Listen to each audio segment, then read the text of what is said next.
एक लखनपुर नामक गांव में मनोज नाम का एक लड़का था जो हनुमान जी का बचपन से ही परम भक्त था। मनोज के घर के पीछे रोज रात को धम धम की आवाज सुनाई पड़ती थी। एक दिन बजरंगबली का नाम लेकर मन में हिम्मत किए मनोज जब उस धम धम की आवाज को देखने के लिए रात को 11 बजे अपने घर से बाहर अभी 2 कदम ही निकला था कि अचानक से मनोज के सिर के बाल कोई नोच लिया। वह डर के मारे घर में वापस भाग गया और दरवाज़ा लगाकर बैठकर हनुमान चालीसा पढ़ने लगा। अचानक से मनोज के दरवाजे के पास उठा पटक की आवाज़ आने लगी। धाड़म धूड़ुम ढब ढब, ऐसा लग रहा था मानो 2 लोग आपस में लड़ रहे हैं। तकरीबन 10-15 मिनट तक यह आवाज़ आती रही और हनुमान चालीसा रात को मनोज पढ़ता रहा।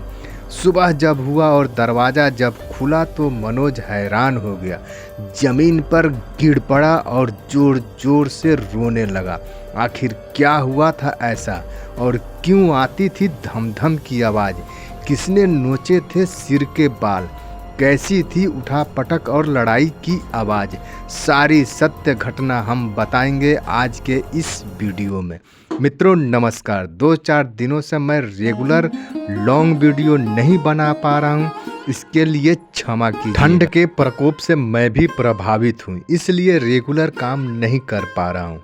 यूट्यूब पर शॉर्ट वीडियो डालकर सिर्फ अपनी हाजिरी लगा रहा हूँ, परंतु अब कोशिश करूँगा रेगुलर वीडियो बनाने की।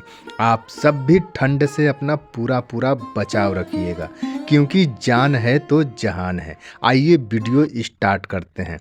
मित्रों, ये कहानी बिहार की है और यह सच्ची कहानी है। लखनपुर में मनोज नाम का एक लड़का था जो सिर्फ हनुमान जी को मानता था और उन्हीं की पूजा करता था। हनुमान जी पे मनोज को हर घड़ी हमेशा पूरा भरोसा रहता था। यूँ कह सकते हैं कि एक तरह से पगला भक्त था। कभी कभी वह अकेले में अपने प्रभु से बातें किया करता था। देखने वाले यही कहते थे, पता नहीं क्या क्या अपने आप बड़बड़ाते रहता है। मित्रों, मनोज का घर गांव में था और उस वक्त उसका घर खपड़ैल का था। मनोज मन का बहुत ही सीधा और नेक लड़का था। दुनियादारी क्या होती है और शत्रु दुश्मन किसे कहते हैं, इन सब चीज़ों से वह बहुत दूर था। वह तो बस बाल अवस्था से ही प्रभु का दीवाना था। भक्ति तो उसके रग रग रोम रोम में बसी हुई थी। भगवान अगर किसी के अंदर परम भक्ति प्रदान करते हैं तो उस भक्त के साथ कोई ना कोई लीला अवश्य करते हैं। इतिहास गवाह है, हमारे शास्त्र गवाह हैं कि इस धरती पे जितने भी भक्त हुए हैं उन सब के साथ प्रभु की लीलाएं जुड़ी हुई हैं। हर भक्त को प्रभु संकट से उबारते तो जरूर हैं, लेकिन भक्त को इम्तिहान से भी गुजरना पड़ता है। मनोज भक्त के साथ भी प्रभु हनुमान जी महाराज ने जो किया, आज उसी घटना का यह एक सच्ची कहानी बता रहा हूँ। मित्रों, गांव हो या शहर हो, अच्छे बुरे लोग तो हर जगह होते हैं। मनोज के गांव में भी तंत्र विद्या करने वाले कुछ लोग थे जिन्हें समाज डायन कहता था। तंत्र विद्या करने वाली वह महिला कई तरह की काली विद्या में सिद्धि प्राप्त कर चुकी थी। उस महिला के पति नहीं थे, परंतु उसके संतान थे। उस तंत्र विद्या वाली महिला का नाम गुज्जेश्वरी था। शकल से थोड़ी डरावनी भी लगती थी। उसकी जीभ पर बड़ा सा काला निशान था और उसकी जटा भी थी। लोग कहते हैं काली जीभा वाली कोई औरत अगर किसी को क्रोध में आकर अपशब्द कह बोल दे तो वह लग जाता है। गांव वाले गुज्जेश्वरी से डरते थे। एक तो उसकी तंत्र विद्या, दूजा उसकी काली जीवा।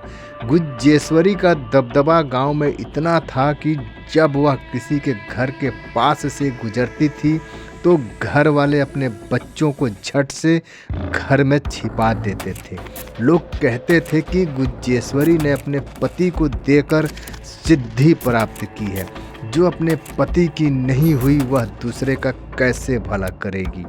डर के मारे गुज्जेश्वरी से कोई ऊंची आवाज में बात तक नहीं करता था। मित्रों, हमने पहले ही बताया कि जब भी कोई परम भक्त होता है तो प्रभु उस भक्त के साथ कोई ना कोई लीला अवश्य करते हैं। मनोज जो हनुमान प्रभु का परम भक्त था, वह गुज्जेश्वरी के ही मोहल्ले का रहने वाला था। गुज्जेश्वरी शैतानी विद्या की पुजारन थी और मनोज हनुमान प्रभु का परम भक्त था। अब देखिए हनुमान प्रभु की लीला। जब इन दोनों का आमना सामना हुआ तो क्या हुआ, आइए बताते हैं आगे की कहानी। मित्रों, गुज्जेश्वरी और मनोज एक ही मोहल्ले के थे, सो दोनों एक दूसरे के बारे में जानते तो थे, किंतु अभी तक दोनों के बीच किसी बात को लेकर आमना सामना नहीं हुआ था। एक दिन हुआ यूं कि गुज्जेश्वरी अपने घर 2 कबूतर कहीं से लेकर आई थी बलि चढ़ाने के लिए। उस समय सावन का महीना चल रहा था। जिस दिन की ये बात है उस दिन हल्की बारिश और हवा भी चल रही थी। गुज्जेश्वरी दोनों कबूतरों की बलि शायद रात में देना चाहती थी, इसलिए कबूतरों को अपने बरामदे में बांध कर रखी थी। संध्या का समय होने को आया था। गुज्जेश्वरी अपने पूजा पाठ की तैयारी में लगी थी। तभी उसके दोनों कबूतर भाग निकले और उड़ान जब भरे तो दोनों कबूतर मनोज के खपड़ैल वाले घर पर आकर बैठ गए। बारिश के कारण भीग चुके थे और कबूतरों को बांधा गया था, इसी कारण उन्हें शायद अच्छे से उड़ान भरने में दिक्कत जा रही थी। सावन के महीने में उस दिन संध्या के समय अच्छी खासी बारिश भी होने लगी थी। बिजली जब कड़की तो एक कबूतर खपड़ैल पर से नीचे आ गिरा। उसे उड़ा नहीं जा रहा था, वह पूरी तरह से भीग चुका था। मनोज की नज़र उस कबूतर पे जा पड़ी। उसने उसे उठा लिया और जैसे घर में जाना चाहा, तब तक उसकी नज़र ऊपर बैठे दूसरे कबूतर पे जा पड़ी। वह कबूतर अपनी आवाज़ में गुटुर गुटुर बोलकर मानो मनोज की तरफ देखकर कुछ कह रहा था। मनोज ने उसे भी पकड़ना चाहा तो वह कबूतर आसानी से पकड़ में आ गया। अब उन दोनों कबूतरों को घर में ले जाकर कपड़े से पोंछा और घर में सूखे हुए दूसरे कपड़े में लपेटकर ढककर उसे रख दिया। कुछ देर बीतने के बाद मनोज ने उन कबूतरों को चावल खाने के लिए दिए। पहले से अब वह कबूतर फ्रेश नज़र आ रहे थे और घर में घूमने भी लगे। ये सब देखकर मनोज को बड़ा अच्छा लग रहा था। उन कबूतरों पे बहुत प्यार और दुलार भी आ रहा था। थोड़ी ही देर में वह कबूतर मानो घुल मिल सा गए। इधर गुज्जेश्वरी अपने कबूतरों को ना पाकर बेचैन हो उठी थी। वह इधर उधर छाता लिए अपने कबूतरों को ढूंढ रही थी और लोगों से पूछती फिर रही थी। थोड़ी देर के बाद अब रात होने वाली थी, किंतु अभी सब कुछ साफ साफ दिखाई दे रहा था। गुज्जेश्वरी ढूंढते ढूंढते और लोगों से पूछते पूछते अब मनोज के घर की तरफ आ चुकी थी। उसने इधर उधर देखा, जब कोई नहीं दिखा तो मनोज के घर का दरवाज़ा खटखटाया। दरवाज़ा को मनोज ने ही खोला।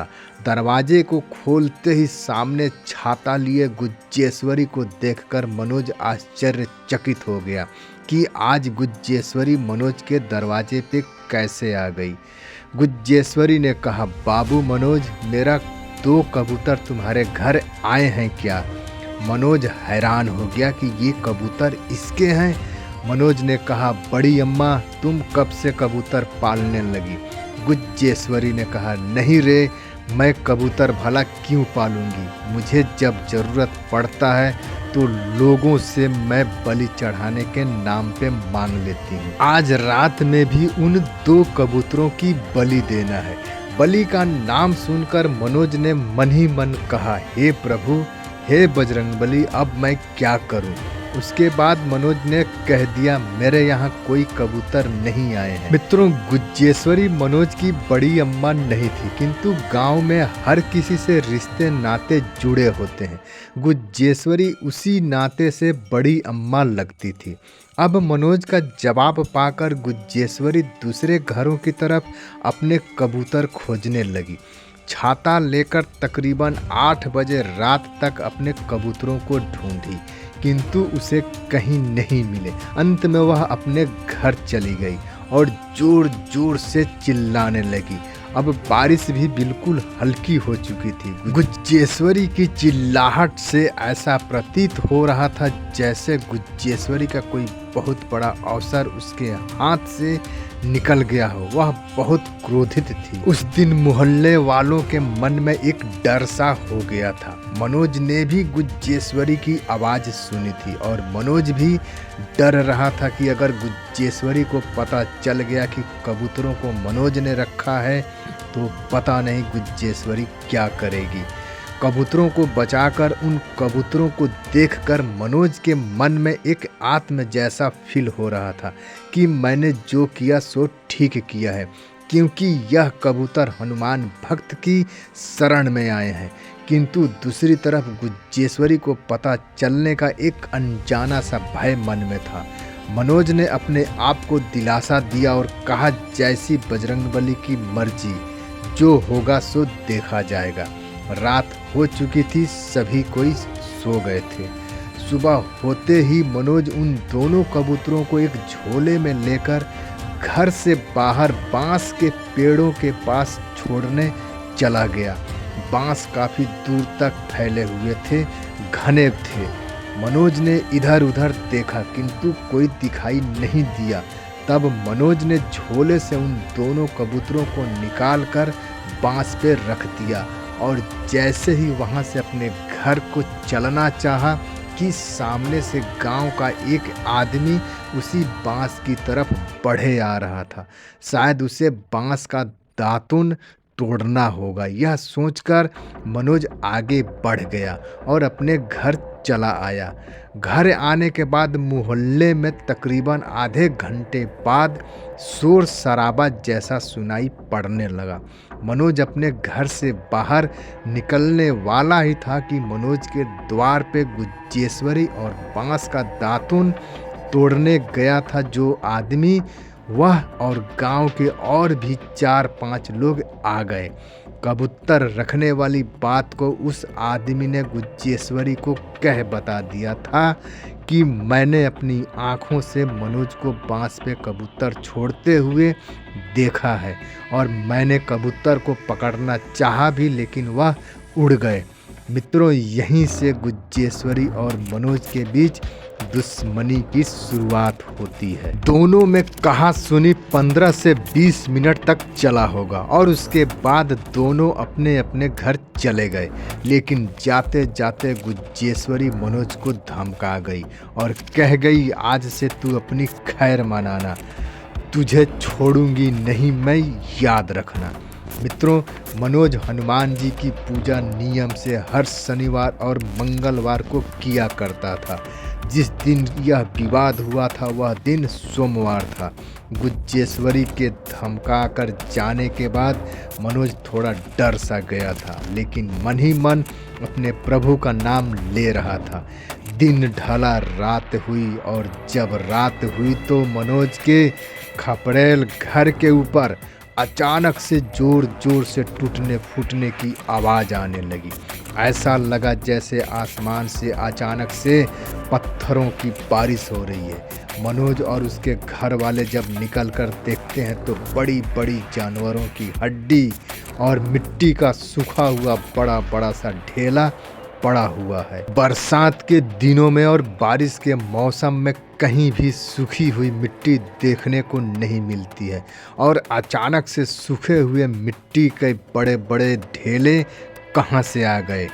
उसी रात को मनोज और उसके घर वालों ने मिलकर 2 बड़ी सी टोकरी में उन हड्डी और मिट्टी के ढेले को इकट्ठा किया और आसपास के लोगों को बुलाकर दिखाया।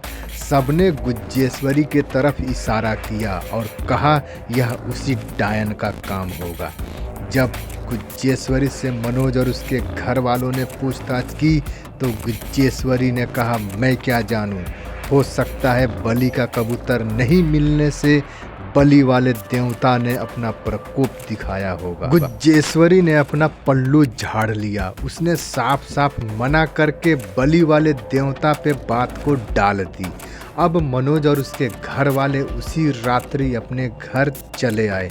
रात को सबने खाना पीना खाया और सो गए। उसी रात तकरीबन 11:30 पौने 12 बजे के करीब मनोज के घर के पीछे किसी की दौड़ने की आवाज़ सुनाई देने लगी। घर वाले सभी कोई इस आवाज़ को सुनकर जाग गए और आवाज़ की आहट को कान खड़े करके हर कोई गौर से सुनने लगा। दौड़ने की आवाज़ अब बंद हो चुकी और अब किसी के चलने की आवाज़ धम धम सी सुनाई देने लगी। यह आवाज़ कभी घर के पीछे सुनाई देती तो कभी घर के दरवाजे के पास सुनाई देती।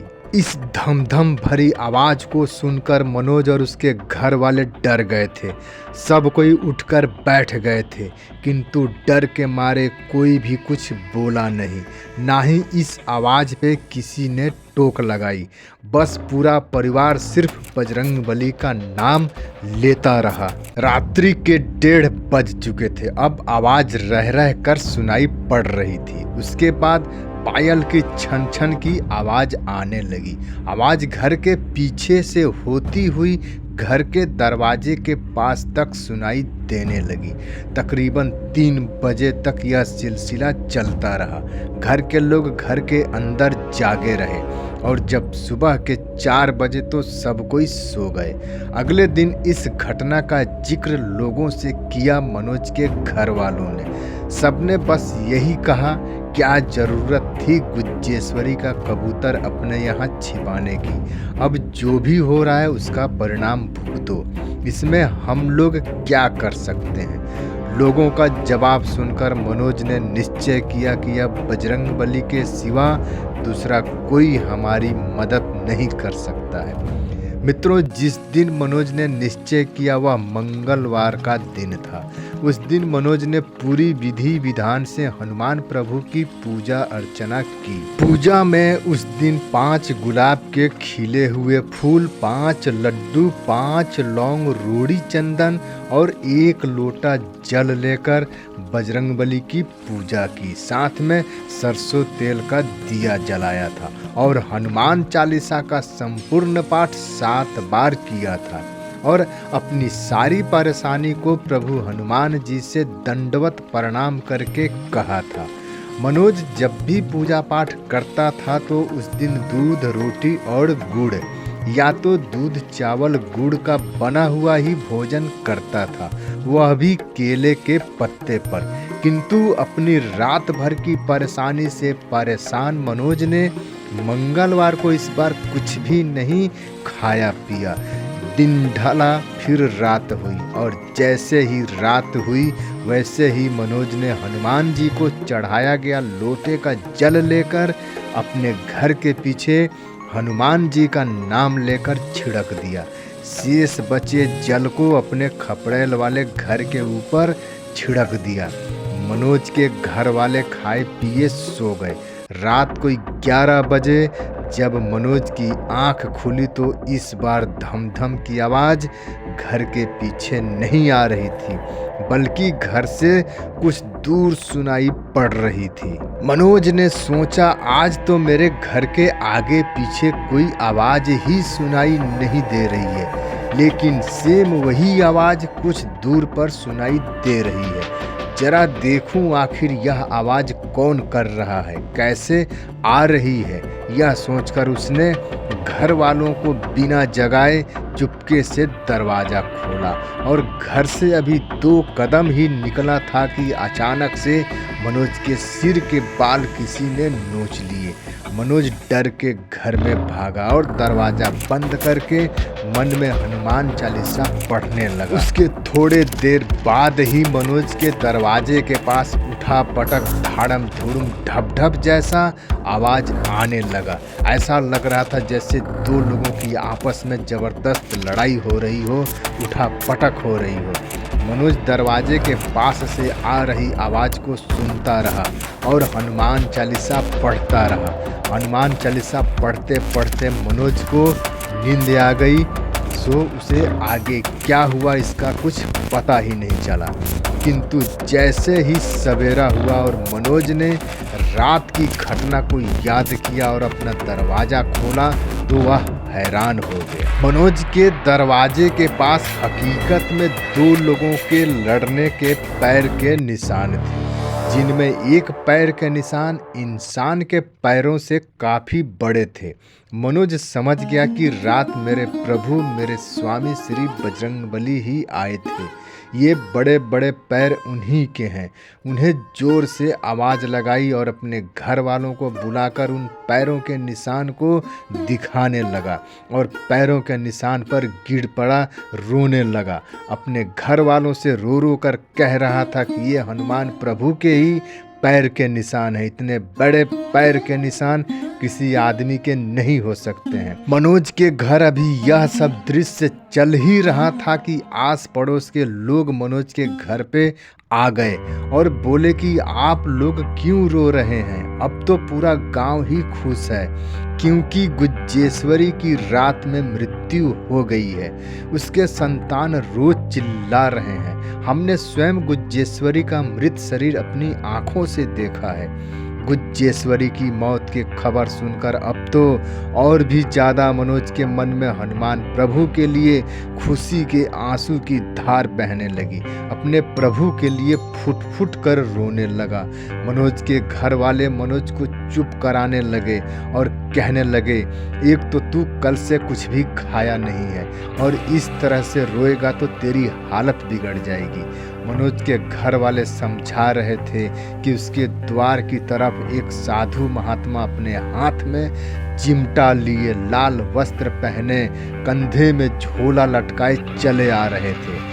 घर वालों की नज़र उस साधु महात्मा पे पड़ी तो सबने कहा, अहो भाग्य हमारे जो सुबह सुबह साधु महाराज हमारे गांव में पधारे हैं। अरे जा रे जल्दी कुर्सी ले आ, साधु महाराज इधर ही आ रहे हैं। मनोज अभी जमीन पर ही पड़ा था कि साधु महाराज श्री राम जय जय राम कहते हुए दरवाजे पे आ गए और उनके आते ही घर वालों ने कुर्सी दे दिया और बैठने को कहा। साधु महात्मा ने पूछा, क्या हुआ है इस बालक को, क्यों रो रहा है? साधु महात्मा की बात सुनकर मनोज ने जब उनकी ओर देखा तो उन्हें देखते ही रह गया और उठकर साधु महात्मा के पैर छूकर प्रणाम किया। साधु महात्मा ने उसे चिरंजीवी भव यशस्वी भव का आशीर्वाद दिया।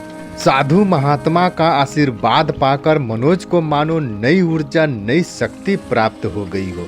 वह प्रफुल्लित हो उठा। उसकी दृष्टि साधु महाराज पर से हटने का नाम नहीं ले रही थी। तब साधु महाराज ने अपने आप बिना किसी के पूछे, बिना किसी के कुछ कहे उन्होंने कहा, मनोज तुम्हारा ललाट तो चमक रहा है बेटा। तुम्हारी ललाट की रेखा बता रही है कि तुम हनुमान जी के परम भक्त हो और मैं देख रहा हूँ कि कल रात तुम्हें मारने के लिए गांव की एक महिला ने सिद्ध किया हुआ बामत को भेजा था। वह बामत कल रात को तुम्हें जान से मारने आया था, लेकिन तुम्हारे बजरंगबली ने उस बामत को ही मार डाला। बामत के साथ भीषण लड़ाई भी हुई थी। बामत के मरते ही उस महिला की भी मृत्यु हो गई। अब तुम पे कोई खतरा नहीं है। बजरंगबली का आशीर्वाद जिसके साथ रहता है उसका ललाट सदा चमकते रहता है। इस गांव पे भी बजरंगबली की कृपा है। साधु महात्मा की इन बातों को मनोज के साथ साथ वहाँ पे मौजूद अन्य लोगों ने भी इस बात को ध्यान से सुना और सबने जय बजरंगबली का जयकारा भी लगा दिया। मनोज और अन्य सभी लोगों ने साधु महाराज के पैर छूकर आशीर्वाद लिए। कुछ देर बीतने के बाद साधु महाराज चले गए। साधु बाबा के जाने के बाद सब कोई आपस में बातचीत करने लगे कि साधु बाबा ने जो कहा वह सही कहा। वाकई में बजरंगबली की कृपा हमारे लखनपुर गांव में है। हर कोई साधु महाराज का गुणगान कर रहा था। तब तक एक आदमी की नज़र कुर्सी पे पड़ी। वह देखा तो बड़े बड़े खड़ाऊ के निशान थे। उस आदमी ने कहा, अरे वो देखो, जहाँ साधु बाबा बैठे थे वहाँ कितने बड़े बड़े पैरों के निशान उखड़े हैं। मनोज ने जब देखा तो उन खड़ाऊ के निशान और रात वाले पैरों के निशान एक बराबर थे। वह झट से समझ गया और खड़ाऊ वाले निशान पे जाकर गिर पड़ा अब वह समझ चुका था कि साधु के रूप में स्वयं बजरंग बली आए थे। वहाँ पे खड़े सभी लोग और मनोज ने गांव में दौड़ लगाई दोबारा उस साधु बाबा के दर्शन के लिए। लेकिन वह साधु बाबा दोबारा किसी को कहीं भी दिखाई नहीं दिए। मनोज के साथ साथ अन्य लोग भी जय बजरंग बली का जयकारा लगाते अपने अपने घर चले आए। मित्रों, बजरंग बली की कृपा से आज लखनपुर गांव के चारों दिशा में चारों कोने पर गांव की चौहदी जहां से आरंभ होती है वहां तक बजरंग बली का एक एक मंदिर है और गांव के अंदर में 5 मंदिर है। इस तरह से लखनपुर गांव में बजरंग बली का कुल 9 मंदिर है। लखनपुर में हर साल भादों के महीने में बजरंग बली का मेला लगता है, जुलूस निकलता है और कुश्ती अखाड़ा का आयोजन होता है। मित्रों, बजरंग बली की कृपा अगर उनके भक्तों पर ना होती तो आज गुज्जेश्वरी जैसी तांत्रिक कई मनोजों को मार चुकी होती। लेकिन जो बजरंग बली के भक्त हैं उन्हें कोई भी तंत्र विद्या या कोई भी काल बाल भी बांका नहीं कर सकता है। बजरंग बली सदा अपने भक्तों की रक्षा करते हैं। आप सब भक्तों को मेरा सादर प्रणाम है जो आपने यहाँ तक एक भक्त की कथा को ध्यानपूर्वक सुना। बजरंग बली की कृपा सदा आप लोगों पे बनी रहेगी और आपका ललाट चमकते रहेगा, आपका भविष्य उज्जवल होगा। जय सिया राम, जय बजरंग बली।